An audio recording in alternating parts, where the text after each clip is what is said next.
This one-pot homemade hamburger helper is cheesy, comforting, and made with just simple ingredients.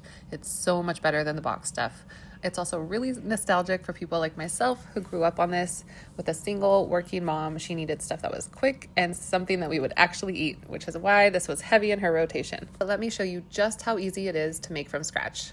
Start by cooking the ground beef and diced onion in a large skillet, breaking up the beef as it cooks until it's no longer pink for about 5 to 7 minutes. If you have a lot of excess fat, just scoop it out before the next step. Now add the tomato paste and your seasonings and stir until the tomato paste covers most of the meat. You want to stir that and let it cook for about 1 to 2 minutes to just let the tomato paste kind of toast.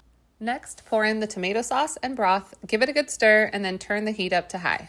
Once it starts to boil, add the macaroni pasta and then stir again.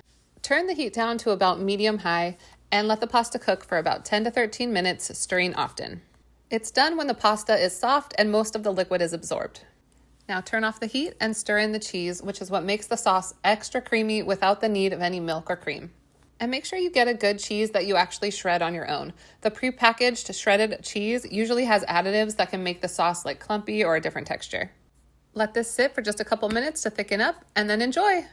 And that's how you make the easiest, cheesiest, most delicious hamburger helper. Don't forget to like this video and subscribe for more of our easy homemade family recipes.